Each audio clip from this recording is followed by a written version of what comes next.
You know that feeling, right? When you're pulling your hair out because something works perfectly fine on your machine, Oh, yeah. but your teammate is just completely stuck, seeing errors you've never seen. The classic problem. Or spending like a whole day just installing dependencies, getting environment variables right. Exactly. Just trying to get a new project to even run. It's such a massive time sink for developers. It really is.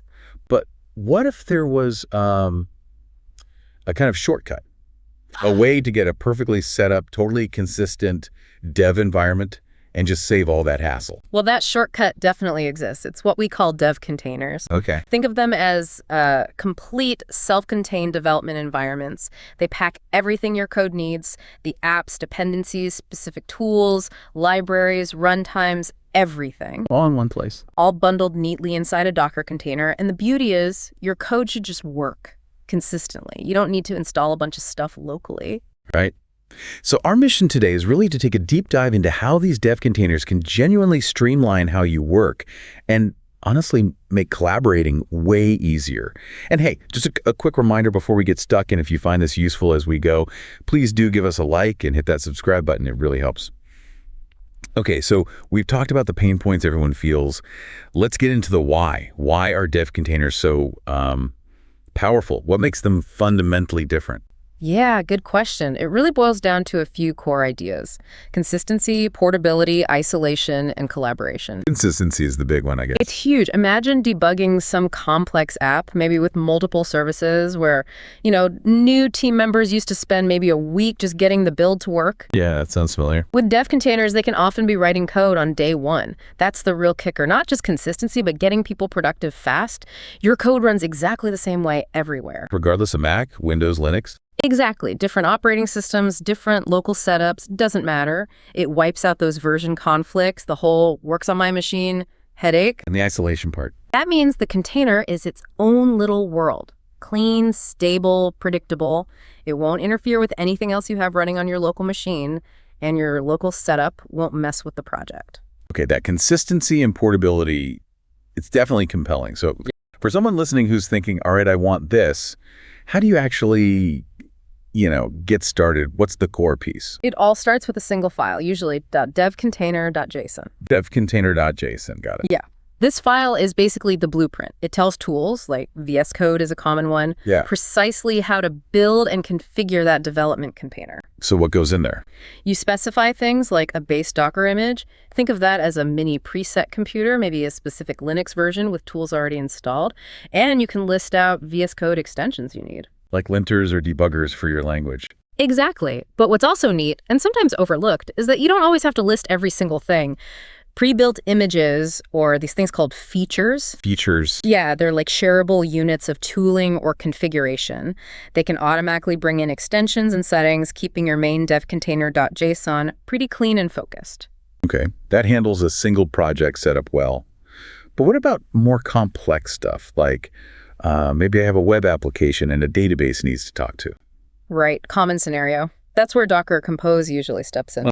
Docker Compose, okay. If your project needs multiple services running together, Docker Compose lets you define and manage them as a single unit.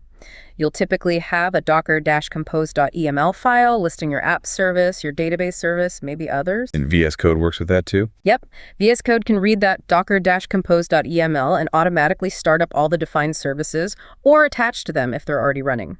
It's super powerful because you can even extend your standard Docker Compose file with dev-specific tweaks. Like what? Like ensuring your debugger connects correctly inside the container, or setting up specific ways to share your local source code folders with the container volume mounts, So your entire development stack just spins up. Pretty much, yeah. Often with just one click or command. Thinking about teams, there's a massive collaboration angle here too, isn't there?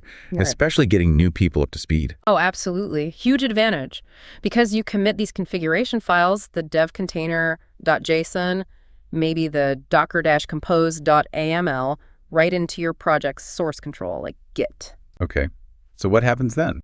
So anyone on the team clones the repository, opens the folder in VS Code, and boom, VS Code sees those config files and automatically prompts them. Hey, do you want to reopen this project inside its development container? So no manual setup for them. Basically none. They click yes, it builds or pulls the container if needed, and they're in the exact same consistent environment as everyone else.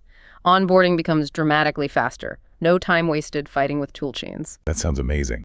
It really helps. You can even add like an open in dev containers badge to your redem file in GitHub, or share a direct link. Makes it super easy for anyone to jump in. Even for projects you don't own. Yeah. Even if it's someone else's repository, you can create your own local.devcontainer folder with your config, and VS Code will find it and use it just for you without you needing to change their project. Right. So wrapping this up then, we've covered consistency, setup, collaboration. What's the big takeaway for, the developer listening right now?